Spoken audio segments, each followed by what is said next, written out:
Hello dear student, myself Rahul Sharma, your mathematics teacher Reliant Learning Solution में एक बार फिर से आपका स्वागत करता हूँ। तो स्टूडेंट, आज हम बात करेंगे अपने नेक्स्ट टॉपिक की।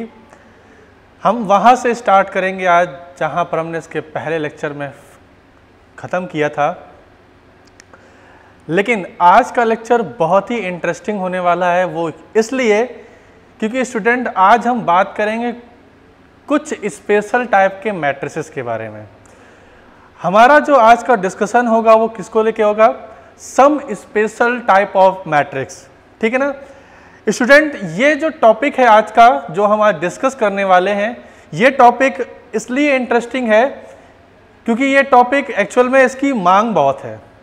मतलब कहने का कि ये हमारे बोर्ड एग्ज़ाम में, हमारे कंपटीशन एग्ज़ाम में, हमारे स्टेट एंट्रेंस एग्ज़ाम में, जितने भी आप इंजीनियरिंग हो या किसी भी अदर टाइप के एग्ज़ाम देते हो, ठीक है ना, उन सब में इनके बारे में बहुत पूछा जाता है। एक्चुअली में आज हम जो टॉपिक पढ़ने जा रहे हैं वो उसका इम्पॉर्टेंट होने का एक और पॉइंट है, वो ये है कि ये जो टॉपिक है इनमें एक्चुअल में कन्फ्यूज़न बहुत होता है। ठीक है ना, क्योंकि जैसे जैसे हम आगे पढ़ेंगे तो नाम में बहुत मिक्स हो जाता है कि हाँ कैसे इसका क्या होगा या उसका क्या होगा। तो आज हम यही सब बातें डिस्कस करेंगे और ये भी जानेंगे कि इन सारे टॉपिक्स को जो आज हम पढ़ेंगे उनके बारे में जो रिजल्ट है, जो प्रॉपर्टी है, उन्हें कैसे लर्न करेंगे ताकि हमें कोई कन्फ्यूज़न ना हो। और यकीन मानिए बच्चों, वीडियो के एंड तक आप वीडियो को एंड तक देखिएगा और एंड तक जब आप आओगे तो आपको ऑलरेडी सारी चीज़ें क्लियर हो चुकी होंगी, सारी चीज़ें लर्न हो चुकी होंगी, समझ में आ चुकी होंगी।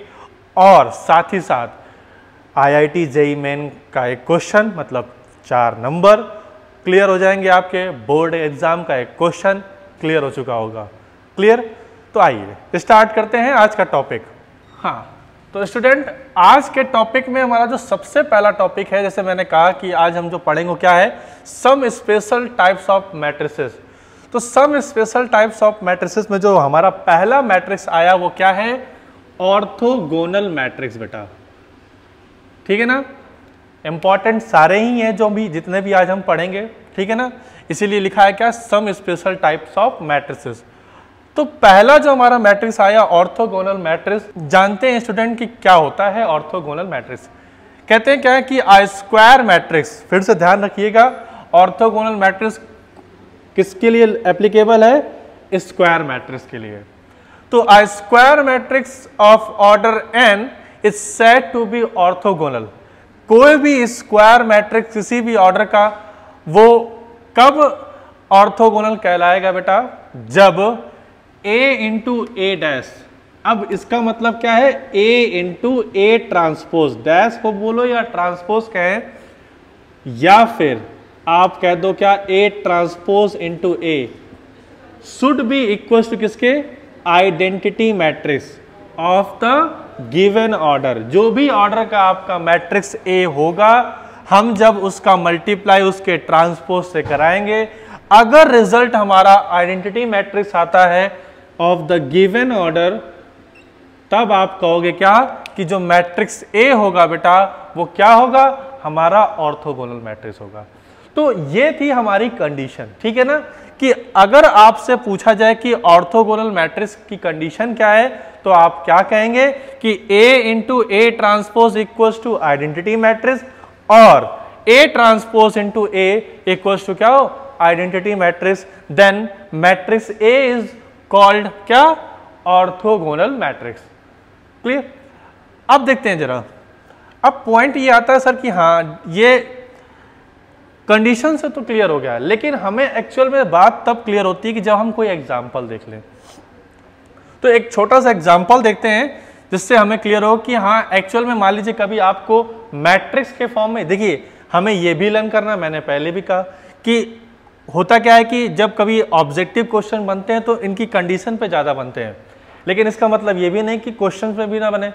हो सकता है क्वेश्चन दे दिया जाए, बताएं कि ये जो क्वेश्चन है कैसा है, ऑर्थोगोनल मैट्रिक्स है, यूनिट मैट्रिक्स है, इक्वल मैट्रिक्स है। इक्वल तो होगा ही नहीं क्योंकि दो मैट्रिक्स ही होते हैं, या फिर इन्वोलेटरी, आइडम्पोटेंट, जो भी हो। तो आइए बात करते हैं। तो एक एग्जांपल लेते हैं स्टूडेंट, ने कहा कि लेट कर लिया कोई एग्जांपल है A स्क्वायर मैट्रिक्स है 2 by 2 ऑर्डर का, जिसके एलिमेंट है रो वाइज क्या, cos x sin x minus sin x cos x। ये बेटा हमने कोई एक एग्जाम्पल लिया, ओके, तो ये एक एग्जाम्पल लिया हमने बेटा। आइए चेक करते हैं क्या ये एक ऑर्थोगोनल मैट्रिक्स है। तो ऑर्थोगोनल मैट्रिक्स के लिए बेटा क्या चाहिए हमें, इसका ट्रांसपोज चाहिए। तो जरा निकालते हैं बेटा ट्रांसपोज क्या आएगा, ए ट्रांसपोज क्या है, cos x sin x minus sin x और cos x, ठीक है ना। तो ये हुआ, ओह सॉरी ये तो सिमिलर हो गया, ये इधर आ जाएगा और ये उधर पहुंच जाएगा, ये इसका हो गया ट्रांसपोज, ठीक है ना। cos रो कॉलम में इंटरचेंज हो गई तो ट्रांसपोज हो गया। अब देखिए, अब इस हमें क्या निकालना है बेटा, मल्टीप्लिकेशन, ठीक है। तो आइए देखें जरा मल्टीप्लिकेशन कैसे निकालते हैं। तो a into A transpose multiply कराते हैं बेटा, cos x minus sin x sin x cos x। बेटा इसका मल्टीप्लाई कराएंगे किससे, a ट्रांसपोज से। तो वो क्या दिया है बेटा हमारे पास, cos x sin x minus sin x और cos x। देखिएगा बेटा क्या रिजल्ट आता है, रिजल्ट आया, देखिए cos का cos से मल्टीप्लाई कराएंगे तो क्या आएगा, cos स्क्वायर, और sin का sin से मल्टीप्लाई कराएंगे तो क्या आया, sin स्क्वायर। तो मतलब क्या, cos square plus sin square. तो cos square plus sin square dear student क्या आएगा रिजल्ट, 1, ठीक है ना। अब देखिए ये क्या आया, cos into minus sine x, और यहां पर क्या आएगा, साइन इंटू कॉस एक्स। देखिए ये जो वैल्यू, इसका मल्टीप्लाई जब इससे कराएंगे तो आएगा minus cos into sine x, और जब साइन एक्स का मल्टीप्लाई कराएंगे कॉस एक्स क्या आएगा, साइन इंटू कॉस। मतलब ये वैल्यू पॉजिटिव है, ये वैल्यू नेगेटिव है, यानी रिजल्ट क्या हो जाएगा, 0। जरा देखिए, आइए अब आगे बढ़ते हैं। अब सेकेंड रो की बारी आती है, यहां क्या आएगा, minus sine X into cos X. तो minus sine into cos X, यहां पर कॉस इंटू साइन, तो प्लस का कॉस इंटू साइन, फिर से रिजल्ट क्या हो जाएगा, 0। अब यहां पर minus minus plus, sine into sine, sine square. अब ठीक है ना, क्या लगाते हैं, plus cos into cos, cos square, तो रिजल्ट क्या आ जाएगा, 1, क्योंकि sine square plus cos square क्या होता है बेटा, 1। अब देखिए जरा ये कैसा मैट्रिक्स है, तो जिसके लीडिंग डायगोनल एलिमेंट की वैल्यू क्या होती है, 1, और रिमेनिंग एलिमेंट 0 हो, तो ऐसा क्या होता है, ये क्या हो गया हमारा आइडेंटिटी मैट्रिक्स। आइडेंटिटी मैट्रिक्स, इसका भी ऑर्डर क्या है, वही जो इस मैट्रिक्स का है, क्योंकि ये स्क्वायर है तो ये भी स्क्वायर है, क्योंकि ये तो होती है स्क्वायर। तो बात क्लियर है कि हमने क्या किया कि A into A transpose solve किया, सॉल्व करने पर रिजल्ट हमारा आइडेंटिटी मैट्रिक्स आया। इसका मतलब ये बात क्लियर हो गई कि ये जो मैट्रिक्स A है यहां पर जो दिया था या हमने माना था, वो क्या हो गया हमारा, कैसा मैट्रिक्स हो गया, ऑर्थोगोनल मैट्रिक्स। बोलो स्टूडेंट, बात क्लियर हो गई। तो ऑर्थोगोनल मैट्रिक्स क्या होता है एक्चुअल में, ये हमें समझ में आ गया है ना। अब बात करते हैं ऑर्थोगोनल मैट्रिक्स की प्रॉपर्टी, ठीक है ना। ऑर्थोगोनल मैट्रिक्स की प्रॉपर्टी डिस्कस करते हैं बेटा हम लोग, ठीक है। आइए जानते हैं। तो स्टूडेंट अब बात करते हैं हम लोग क्या, प्रॉपर्टीज ऑफ ऑर्थोगोनल मैट्रिक्स। तो प्रॉपर्टीज ऑफ ऑर्थोगोनल मैट्रिक्स में हम बात करते हैं। पहले देखिए, पढ़ने से पहले मैं फिर से बता दूं कि इन प्रॉपर्टीज को बहुत अच्छी तरह से याद कर लेना बेटा, क्योंकि मैंने कहा ना कि ये स्पेशल टाइप के मैट्रिक्स हैं, तो या तो सीधे टॉपिक से पूछेगा क्वेश्चन या उसकी प्रॉपर्टी से क्वेश्चन पूछता है। एक बार टॉपिक हम याद कर लेते हैं, लेकिन कई दफा ऐसा होता है क्या कि हम लोग प्रॉपर्टीज को बेटा अंडर एस्टिमेट कर देते हैं। तो प्रॉपर्टीज को अंडर एस्टिमेट नहीं करना है, जबकि प्रॉपर्टी पे सबसे ज्यादा फोकस करना है, उन्हें सबसे ज्यादा लर्न करना है। एक एग्जाम होता है यूपीटीयू बेटा, स्टेट लेवल का एग्जाम होता है, बीटेक कंडक्ट कराता है बेटा। तो यूपीटीयू जो होता है, जो यूपीटीयू का जो एग्जाम होता है यूपीटीयू के लिए, उसमें इससे क्वेश्चन बहुत बनते हैं। मतलब इससे का मतलब ये नहीं कि इस प्रॉपर्टी पे, इससे मतलब ये है कि जितनी भी आपने मैट्रिक्स में प्रॉपर्टी पूछी उन पर क्वेश्चन बहुत ज्यादा बनता है। क्योंकि होता क्या है एक्चुअल में, अगर एक मैट्रिक्स का अच्छा भी क्वेश्चन दे देंगे तो वो टाइम टेकिंग होता है। अब हमारे पास इतना तो टाइम होता नहीं है, इसलिए मोस्टली जो रिक्वायरमेंट होती है क्वेश्चन की वो इनसे ही होती है। इसलिए इसको बहुत अच्छी तरीके से याद करना, रिमेंबर रखना। आइए तो देखते हैं पहली प्रॉपर्टी। पहली प्रॉपर्टी कह रहा है कि अगर ए कोई ऑर्थोगोनल मैट्रिक्स है तो उसका ट्रांसपोज भी स्टूडेंट ऑर्थोगोनल मैट्रिक्स होगा। ठीक है ना। तो क्या याद रखना है कि अगर कोई मैट्रिक्स ए है वो ऑर्थोगोनल है तो उसका ट्रांसपोज भी क्या होगा, ऑर्थोगोनल होगा। होगा हाँ। क्यों? क्योंकि जैसे अभी आपने कहा, जैसे मान लीजिए ए ट्रांसपोज को आपने कहा कि क्या ये होगा, तो ए ऑर्थोगोनल है तो हम कैसे डिफाइन करते हैं कि ए कोई ऑर्थोगोनल, तो हम करते क्या है, ए इंटू ए तो करते हैं बेटा कि ए इंटू ए ट्रांसपोज, अगर रिजल्ट आ गया आइडेंटिटी मैट्रिक्स तो आप कह दो कि हाँ ऑर्थोगोनल है। तो बेटा अगर हमें कहना है कि क्या ये होगा तो हम क्या करेंगे, ये करेंगे। अब देखिए जरा क्या करेंगे, हमने कहा कि ये क्या ये ऑर्थोगोनल होगा, तो कैसे करेंगे हमने ये ले लिया कोई मैट्रिक्स है, सपोज दैट बी, हमने इसको बी कोई मैट्रिक्स लेट कर लिया। अब इसका ट्रांसपोज निकालेंगे तो बी ट्रांसपोज आया। क्लियर। अब इसका ट्रांसपोज मतलब एक्चुअल में बी की वैल्यू है क्या, मैं आपको वेरीफाई कर देता हूं। देखिए जरा कैसे, मैंने कहा कि लेट कर लिया, let A transpose equals to B. Okay now तो बी ट्रांसपोज क्या होगा बेटा, तो बी ट्रांसपोज हुआ एक्चुअल में ए ट्रांसपोज होल ट्रांसपोज। तो आपको प्रॉपर्टी पता है कि ट्रांसपोज से ट्रांसपोज रिमूव हो जाता है तो रिजल्ट क्या आ गया, ए। अब अगर हमें यह कहना है कि बी क्या है, आइडेंटिटी मैट्रिक्स है, सॉरी बी क्या है, ऑर्थोगोनल मैट्रिक्स है, तो कैसे चेक करेंगे स्टूडेंट, हम चेक करेंगे क्या कि बी इंटू क्या करेंगे, B into B transpose equals to I आया क्या। तो जरा देखिए ये एक्चुअल में लिखा क्या है, ये एक्चुअल में लिखा है बी मतलब ए ट्रांसपोज, बी मतलब ए ट्रांसपोज और बी ट्रांसपोज मतलब क्या आया, ए। और ये तो हमारी क्या आ गई, डिफिनीशन की बात आ गई।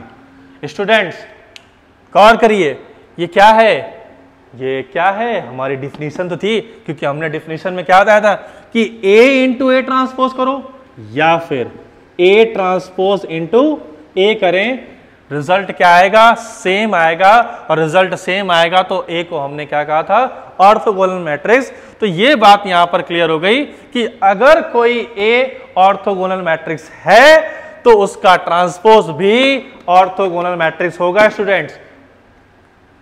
तो प्रॉपर्टी नंबर 1 समझ में आ गई, याद कर लेंगे इसको, आसानी रहेगी। Second point student, it is also a very important point for this topic.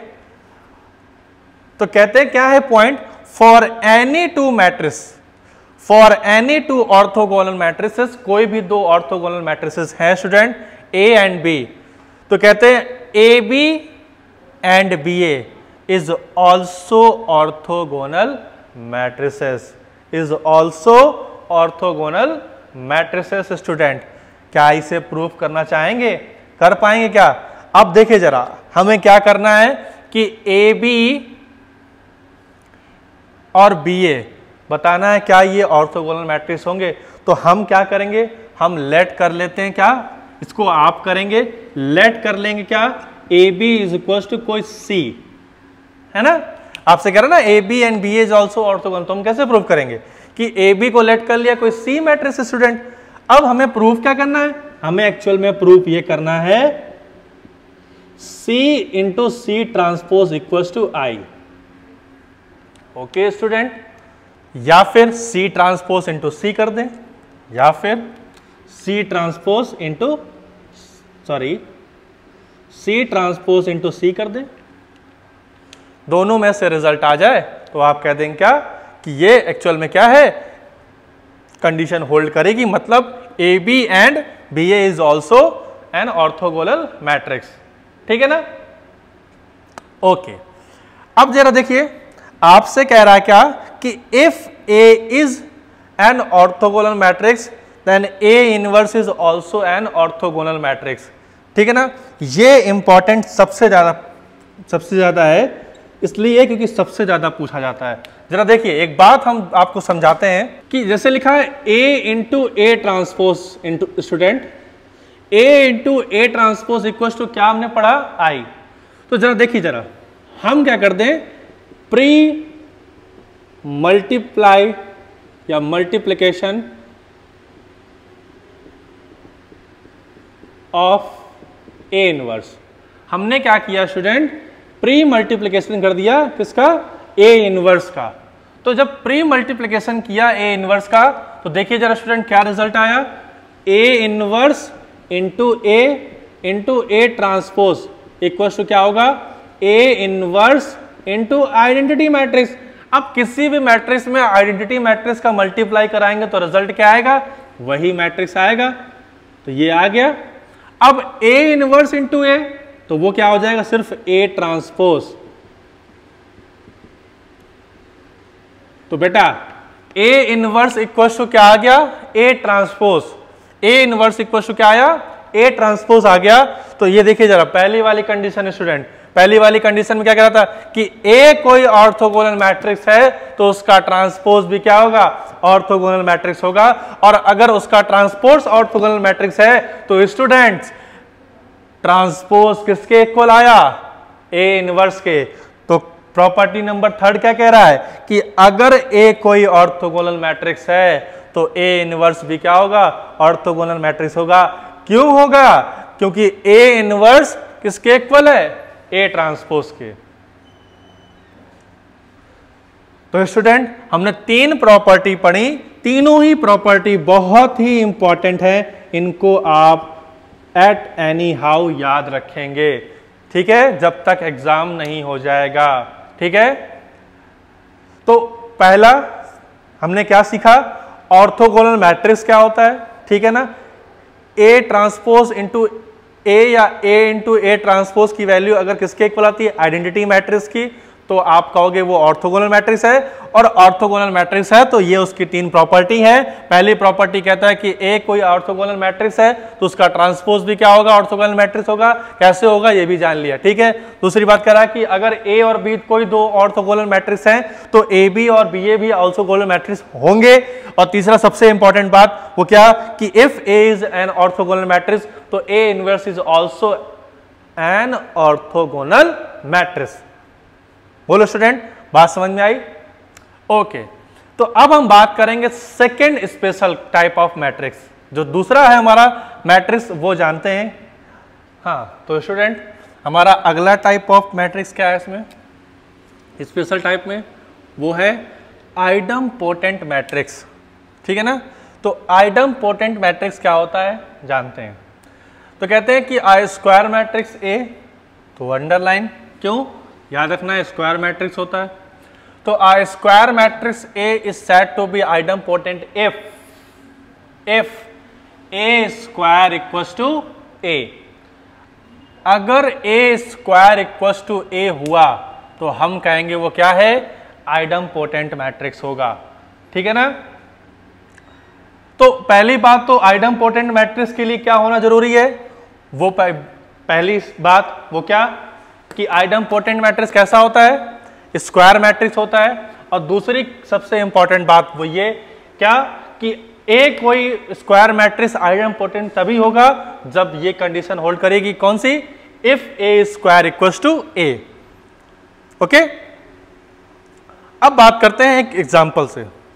Example देखते हैं और जानते हैं कि कैसे कोई भी आइडम्पोटेंट मैट्रिक्स होता है। ठीक है ना, हाँ, तो स्टूडेंट बात करते हैं एक एग्जांपल से। तो एक एग्जांपल है, देखिए जरा, a इज इक्वल टू दे रखा है 4, 12, -1, -3। अब देखिए क्या देखते हैं, ये कंडीशन होल्ड करती है कि a square equal to a होगा। तो A square means A into A square का मतलब क्या हो गया स्टूडेंट? ए इंटू ए। अब देखिए जरा, हमें फिर से मल्टीप्लाई कराना है, इसी मैट्रिक्स का सेल्फ से ही कराना है। तो जरा देखिए 4 12 -1 -3 इंटू 4 12 -1 3, ठीक है। तो मल्टीप्लाई कराते हैं स्टूडेंट। 4 4 जा 16 -12, ठीक है ना, -4 और +3, फिर बेटा 48 -36, फिर बेटा -12 +9। तो रिजल्ट देखिए क्या आया, 4 12 -1 -3। अब देखिए जरा, हमने एक कोई मैट्रिक्स लिया जिसके ये एलिमेंट हैं, स्क्वायर मैट्रिक्स है। हमने ए स्क्वायर की वैल्यू फाइंड करी, मतलब ए इंटू ए फाइंड किया, रिजल्ट आया। देखिए जरा, ये आपके सामने है। अब जरा देखिए ये कैसा मैट्रिक्स है, ये सेम टू सेम यही है। मल्टीप्लाई करने के बाद ये रिजल्ट आया, और अगर ये रिजल्ट आया इसका मतलब आप क्या कह सकते हो कि जो मैट्रिक्स हमने ए लिया था वो कैसा है, एक आइडम्पोटेंट मैट्रिक्स है कि नहीं है। क्लियर? तो ऐसे मैट्रिक्स को हम लोग क्या कहेंगे, आइडम्पोटेंट मैट्रिक्स। तो आइडम्पोटेंट मैट्रिक्स के लिए होने के लिए कंडीशन, पहली बात कि वो मैट्रिक्स स्क्वायर होना चाहिए। दूसरी मोस्ट इंपॉर्टेंट वो क्या, कि ए स्क्वायर इक्वल टू क्या हो, ए हो। If A square equal to A then given matrix is called idempotent matrix. यहां तक बात समझ में आ गई। अब हम बात करते हैं क्या, इसकी प्रॉपर्टी की। तो जैसे ही ऑर्थोगोनल की प्रॉपर्टीज इंपॉर्टेंट थी, हमने समझी, हमें समझ में आई, वैसे ही स्टूडेंट आइडम्पोटेंट मैट्रिक्स भी बहुत ही इंपॉर्टेंट है, उनकी प्रॉपर्टी उतनी ही इंपॉर्टेंट है, ठीक है ना। वही ओके, देखते हैं। तो बात करते हैं प्रॉपर्टी की, और हमारे पास प्रॉपर्टी आपके सामने गिवन है बेटा। क्या है कि if A and B, if A and B are two idempotent matrices, then AB is idempotent if AB is equal to क्या हो, BA हो। कह रहा है कि AB idempotent होगा कब, जब AB इक्वल टू BA हो, साथ ही साथ A और B दो क्या हो, idempotent ऑलरेडी गिवन है। तो A और B दो आइडम्पोटेंट है, इसका मतलब है कि A स्क्वायर इक्वल टू क्या होगा, A and B square equal to क्या होगा, B। अब हमें कहना है क्या हमें क्या प्रूफ करना है बेटा, कि AB square equal to AB, ठीक है ना। क्या प्रूफ करना है बेटा, AB square equal to AB। आइए जरा देखते हैं कैसे होगा ये। तो जरा देखिए, अगर मैं स्क्वायर डिस्ट्रीब्यूट करूं तो A square into B square, A square की वैल्यू क्या है, ए है, बी स्क्वायर की वैल्यू क्या है, बी है। अब देखिए जरा, ए स्क्वायर की वैल्यू अगर ए है और बी स्क्वायर की वैल्यू बेटा भी बी है, तो रिजल्ट क्या आ गया कि A B square equal to A B. तो ये बात क्लियर हुई क्या, कि ए बी आइडम्पोटेंट होगा कब, जब A B equal to B हो और साथ में ए और बी क्या हो, दोनों आइडम्पोटेंट हो। क्लियर? तो अब बात करते हैं क्या, सेकेंड प्रॉपर्टी की। पहली प्रॉपर्टी क्लियर होगी हमें, तो बात करते हैं सेकेंड प्रॉपर्टी की। सेकेंड प्रॉपर्टी इंपॉर्टेंट, तो क्या है, A plus B is idempotent. अब देखिए जरा, a प्लस बी आइडम्पोटेंट कब होगा, only and only if A B equals to B A equals to 0। It means A B should be equals to 0, B A also should be equals to 0। मतलब a plus B तभी आइडम्पोटेंट होगा जब A B और B ए दोनों की value क्या होगी, 0 होगी। है ना। मतलब कि हमने लेट कर लिया student a plus B equal to C. Okay, a plus B equal to C let कर लिया, इट मींस हमें क्या प्रूफ करना है, C square equal to C. तो जरा देखते हैं, स्क्वायरिंग करें, तो स्क्वायरिंग करेंगे तो क्या आएगा, a plus B whole square equal to C square. अब जरा देखिए, अब यहां पर ऐसा तो नहीं कि डायरेक्ट अलजेब्रा का फॉर्म लगा देंगे, a प्लस बी का whole square, a square plus B square equal to 2ab। नहीं, हम क्या करेंगे, a plus B equal to C square. अब जरा देखिए, a से a का मल्टीप्लाई कराएंगे तो a स्क्वायर आएगा, यहां पर हो गया ab, ठीक है, यहां पर क्या हो गया ba, और यहां क्या आ जाएगा b स्क्वायर, ये हो गया c स्क्वायर बेटा हमारा। अब हमसे क्या कह रहा है कि ab और ba की वैल्यू क्या है, 0। इट मींस ये 0 हो गया, ये भी 0 हो गया, ये दोनों पॉइंट क्लियर हो गए, ये 0 हो गए, तो सिर्फ क्या बचा, देखिए जरा, c square equal to a square plus b square.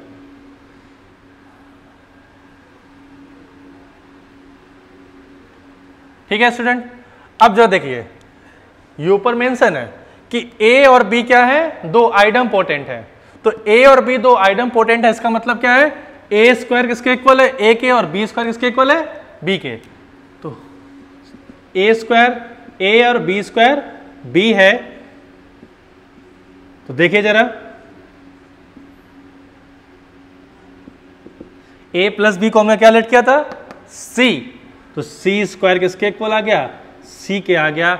It means it is very clear, a plus B is an idempotent. कब, जब ए बी और बी ए की वैल्यू क्या होगी, 0 होगी। तो ये प्रॉपर्टी भी हमें समझ में आ गई, पहली प्रॉपर्टी भी क्लियर हो गई, सेकंड प्रॉपर्टी भी क्लियर हो गई, दोनों ही इंपॉर्टेंट है, ठीक है ना। ये कुछ ज्यादा ही इंपॉर्टेंट है, ज्यादा इसलिए इंपॉर्टेंट है क्योंकि ज्यादा बार पूछी गई है और देख भी रहे हैं, इससे ज्यादा काम इस पे किया गया, ठीक है ना। अब हम बात करते हैं इसी के साथ अगली प्रॉपर्टी की, ठीक है ना। अगली प्रॉपर्टी क्या है, A B equal to A है, अगर B A equal to B है, then A square equal to A और B square equal to B होता है। If A B equal to A है, B A equal to B है, तो आप कहेंगे क्या कि A square equal to A होगा और B square equal to B होगा, है ना स्टूडेंट। तो देखिए जरा, हमारे पास क्या गिवन है कि if A B equal to क्या है, ए है, तो ए बी की वैल्यू ए गिवन है। अब जरा देखिए, यहां पर गौर कीजिए, बी की वैल्यू क्या है, B is equal to B A, B is equal to B ए।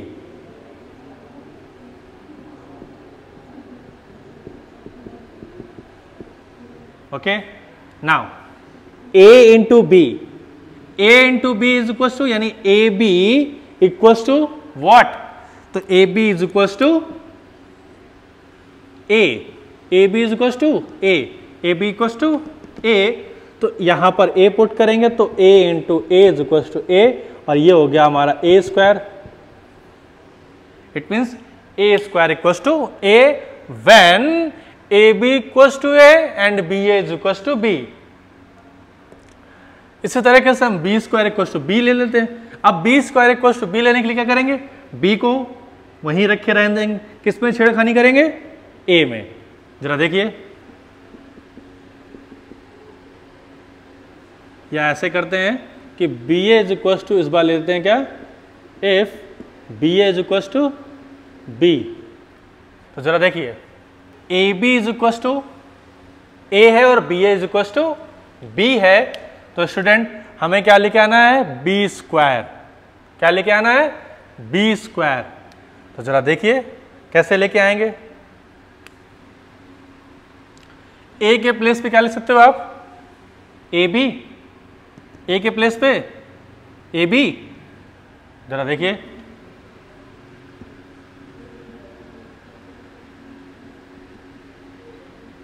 तो अब देखिए जरा, B A is equal to B, तो B A is equal to B, तो बी इंटू बी, तो ये हो गया बी स्क्वायर।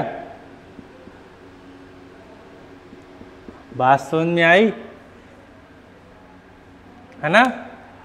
तो if A B is equal to A and B A is equal to B, तो क्या result आएगा? A square equal to A and B square equal to B. बोलो बात समझ में आई? ठीक है ना? तो यही तो हमने पढ़ा है कि अगर ए कोई आइडम्पोटेंट है तो ए स्क्वायर इक्व टू ए होता है और B square equal to B होता है। अगली मोस्ट इंपॉर्टेंट, आप मोस्ट इंपॉर्टेंट भी कह सकते हो, जरा देखिए, कह रहा है if A is an idempotent matrix. ठीक है ना? ए क्या है? कोई आइडम्पोटेंट मैट्रिक्स है and A plus B equal to क्या है? आई है। ए जो है वो आइडम्पोटेंट है and A plus B equal to क्या है? आई है student. Then B is an idempotent and A B is equal to क्या होगा? A B B A is equal to 0। तो दो बातें बतानी है। पहली बात क्या कि B आइडम्पोटेंट बताना, it means B square equal to B होना चाहिए। ठीक है? दूसरी बात AB और BA की वैल्यू 0 होनी चाहिए। ठीक है ना? तो चलिए देखते हैं कैसे, कि हमने पिक किया कि if A plus B is equal to I है स्टूडेंट्स, तो student B is equal to क्या होगा? I minus A। So B square equal to, अगर मैंने स्क्वायरिंग करी तो क्या रिजल्ट आएगा? I minus A whole square. B square equal to I minus A whole square. अब आपको क्लियर है क्या कि हम क्या कहेंगे कि बी स्क्वायर को लिख सकते हैं I minus A into I minus A. अब जरा देखिए बेटा, I into I, I square, result क्या आएगा? आई स्क्वायर मतलब आई। ठीक है? ये क्या हो जाएगा? माइनस का आई ए, ये क्या हो जाएगा? माइनस का ए आई, और ये क्या हो जाएगा बेटा? A square. Any problem? I into A करें या A इंटू आई करें, रिजल्ट क्या आएगा? किसी भी मैट्रिक्स में आइडेंटिटी मैट्रिक्स का मल्टीप्लाई करते हैं स्टूडेंट, तो रिजल्ट क्या आता है? वही आएगा। तो बी स्क्वायर इक्वल टू क्या आएगा? I माइनस ये भी A है, ये भी A है, तो 2A हो गया प्लस A स्क्वायर हो गया। स्टूडेंट गौर कीजिएगा, A क्या है? एक आइडम्पोटेंट मैट्रिक्स है और A एक आइडम्पोटेंट मैट्रिक्स है। इसका मतलब A अगर आइडम्पोटेंट मैट्रिक्स है, इसका मतलब क्या हुआ बेटा? इसका मतलब हुआ A स्क्वायर इक्वल टू क्या होगा? A होगा। इट मींस A स्क्वायर की प्लेस पे हम क्या लिख सकते हैं? A। तो A स्क्वायर के प्लेस में क्या लिखेंगे? हम A लिखेंगे। इसके प्लेस पे जब A लिखेंगे तो माइनस 2A और A, रिजल्ट क्या आएगा? Minus A। और student I minus A equal to what? B। I minus A equal to B। तो it is very clear here B square equal to B। B square equal to B, इसका मतलब ये बात statement clear हो गया कि A idempotent है and A plus B equal to identity matrix है। देन B क्या होगा? एक प्रकार का आइडम्पोटेंट मैट्रिक्स। अब इसी तरह से हम क्या कर लेंगे? A B equal to B A equal to 0 proof कर लेंगे, है ना? कर पाएंगे कि नहीं कर पाएंगे? बी की वैल्यू यहां पुट कर देनी है आपको बच्चों। नहीं कर पाएंगे तो मैं एक करके दिखा देता हूं। देखिए ए बी हमें क्या लाना है? 0। तो b की वैल्यू क्या है? i minus a, i minus a multiply कराते हैं तो a into I minus A square, ये क्या हो जाएगा? तो a और a स्क्वायर की वैल्यू किसके इक्वल है? a के। क्यों? क्योंकि a क्या है? आइडम्पोटेंट मैट्रिक्स है। तो a minus a is equal to 0। तो ए बी की वैल्यू क्या हो गई? 0 हो गई। Similarly B A equal to क्या होगा? 0 होगा, है ना बच्चों? तो ये पॉइंट क्लियर हो गया, ये भी क्लियर हो गया। दोनों ही जबरदस्त इंपॉर्टेंट हैं, दोनों ही आप लर्न कर लेंगे, समझ लेंगे, वेरिफिकेशन समझ लिया। अगला, इट इज ऑल्सो इंपॉर्टेंट, ठीक है ना? ये बातें बहुत कम लोग जानते हैं। तो कह रहा है डायगोनल मैट्रिक्स जो होता है वो आइडम्पोटेंट होगा। कब? जब उसके एलिमेंट क्या होंगे? 1 1। किसके? प्रिंसिपल डायगोनल एलिमेंट अगर 1 1 है तो आप कह देंगे क्या कि वो क्या होगा? आइडम्पोटेंट मैट्रिक्स होगा, है ना? कैसे? जरा देखते हैं। हम क्या करते हैं बच्चों कि मैंने कोई ले लिया, एक कोई भी जनरल मैट्रिक्स ले लिया, ठीक है ना?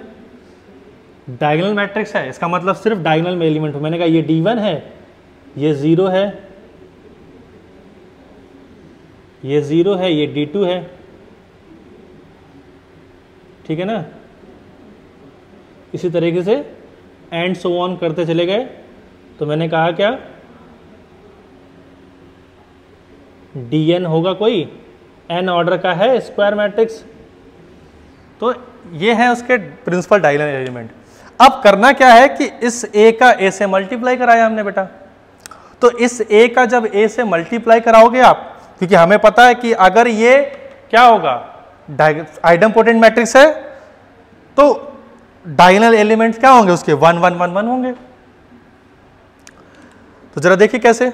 अब जब हम a का मल्टीप्लाई कराएंगे इसी से, तो बेटा आप जरा चेक करेंगे जब, तो आपका जो a स्क्वायर आएगा उसकी वैल्यू क्या आएगी? जरा देखेंगे। तो a स्क्वायर की वैल्यू क्या होगी बच्चों? वो होगी क्या? D1 स्क्वायर, बाकी एलिमेंट 0 होंगे, ठीक है ना? D2 स्क्वायर, बाकी एलिमेंट 0 होंगे, 0 लिख दें आप, 0 होंगे। फिर इस तरह से Dn स्क्वायर होगा, बाकी सारे एलिमेंट 0 होंगे, है ना? अब हमसे कह रहा है क्या कि सिंस a स्क्वायर किसके इक्वल होगा? a के होगा। तो जब इस मैट्रिक्स को इसके इक्वल करेंगे आप, इस मैट्रिक्स को इसके इक्वल जब करेंगे तो ये जो एलिमेंट होगा वो इसके इक्वल होगा। मतलब कहने का कि जो D1 स्क्वायर होगा स्टूडेंट, वो D1 के इक्वल होगा। अब जरा देखिए, D1 square minus D1 equal to क्या होगा? 0 होगा। तो जब D1 कॉमन लेंगे आप तो D1 माइनस 1 इक्वल टू 0। तो D1 की वैल्यू या तो 0 होगी या फिर 1 होगी। तो वही मैंने कहा क्या कि अगर A कोई आइडम्पोटेंट मैट्रिक्स है स्टूडेंट, तो उसके डायगोनल के एलिमेंट क्या होंगे? 1 1 1 1 1। क्या होंगे? 1 1 1 1 1। वो डिपेंड करता है कि किस ऑर्डर का मैट्रिक्स है। इतनी बात समझ पाए हम लोग? तो ये बातें आप ध्यान रखिएगा, ठीक है? इन बातों को लर्न कर लेंगे, समझ लेंगे कैसी बातें प्रूव हुई हैं सारी, ठीक है ना? इनकी proving for important, most important for board exam, ठीक है ना? इनके result most important for competition exam. Clear? Done? Okay. अब हम बात करते हैं अगले अपने नेक्स्ट पॉइंट की, मतलब next special type of matrix की, ठीक है ना? आइए देखते हैं। हाँ तो स्टूडेंट, हमारा अगला पॉइंट क्या है? निल पोटेंट मैट्रिक्स, ठीक है ना? ये next special type of matrix है। तो निल पोटेंट मैट्रिक्स जानते हैं क्या होता है कि a square matrix A is said to be nil potent matrix if there exists a positive integer m, अगर कोई पॉजिटिव इंटीजर है इस प्रकार से कि वो क्या है a to the power m equal to क्या हो 0, कोई भी पॉजिटिव इंटीजर हो m और क्या रिजल्ट आए a to the power m equal to 0, if m is the least positive integer such that a to the power m equals to 0, then m is called index of nilpotent matrix.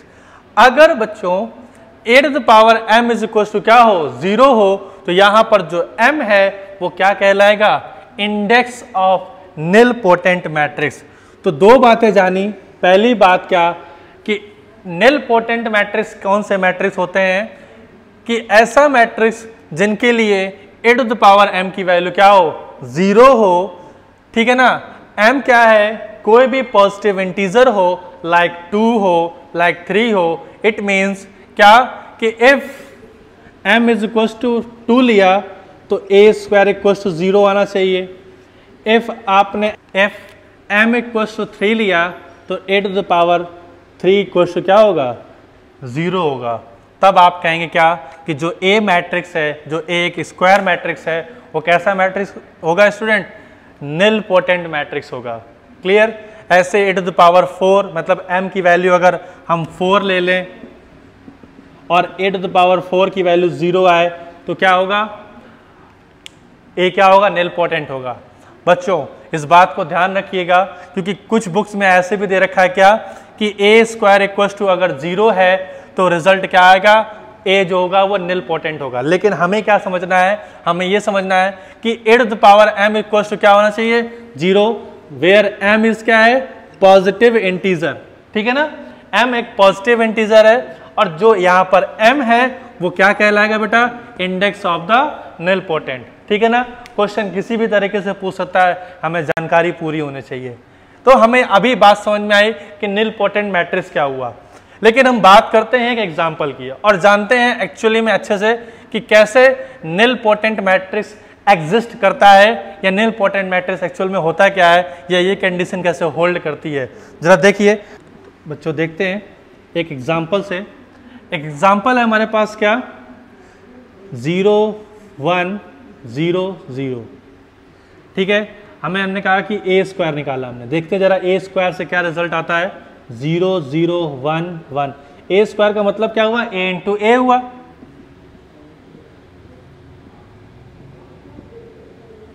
ठीक है ना।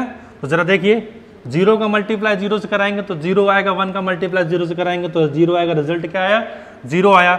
0 का multiply 1 से कराएंगे तो 0 आएगा, 1 का multiply 0 से कराएंगे तो 0 आएगा, रिजल्ट क्या आया 0, ठीक है। 0 का मल्टीप्लाई 0 से कराया, 0 का मल्टीप्लाई 0 से तो रिजल्ट 0 आया।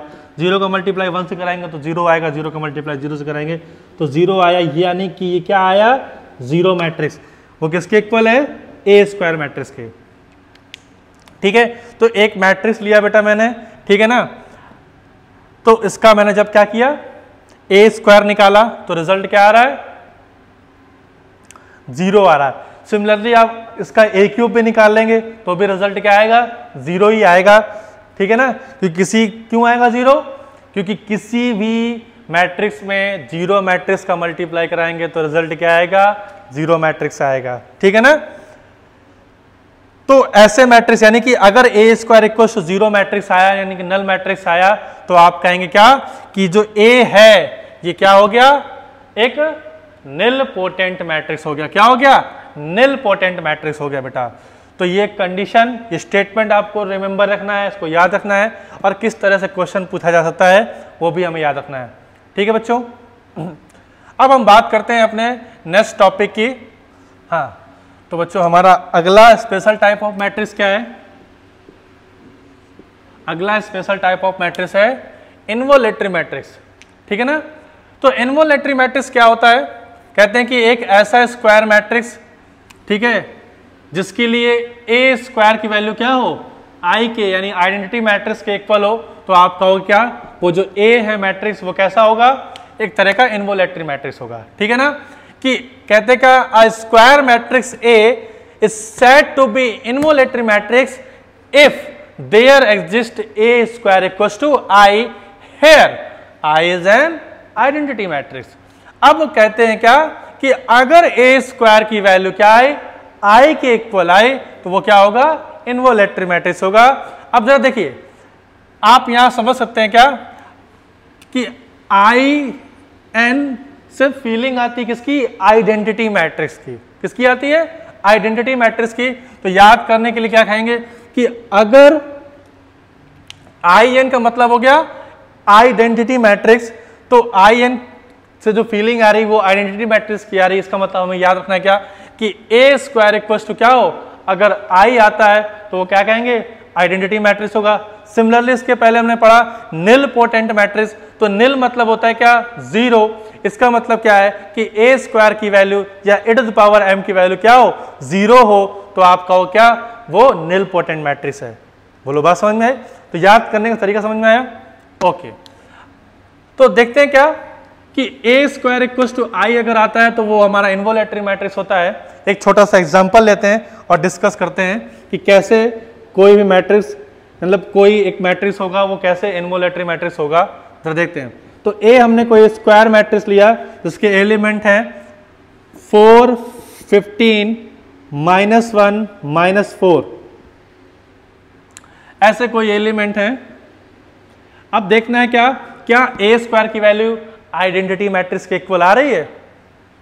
तो जरा देखते हैं हमारा ए स्क्वायर क्या आ रहा है। तो 4 4 जा 16 और -1 इंटू 15,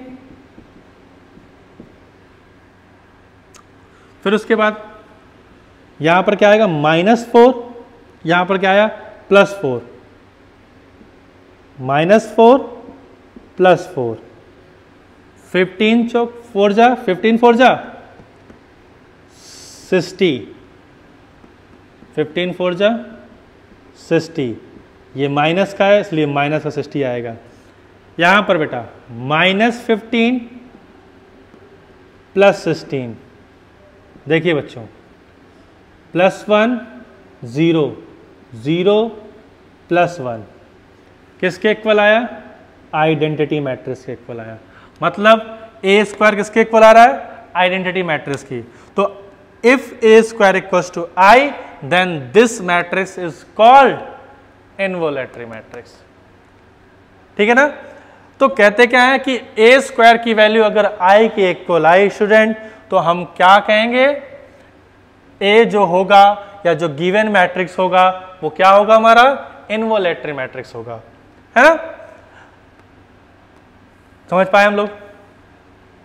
ओके, तो स्टूडेंट आज के हमने लेक्चर में क्या सीखा, आज के हमने लेक्चर में सीखा some special type of matrix, जैसे कि ऑर्थोगोनल मैट्रिक्स क्या होता है, जैसे कि आइडम पोटेंट मैट्रिक्स क्या होते हैं, जैसे कि निल पोटेंट मैट्रिक्स क्या होते हैं, या फिर इन्वोलेटरी मैट्रिक्स क्या होते हैं। ठीक है, उनकी प्रॉपर्टीज आना, उनके एग्जाम्पल सीखे, है ना?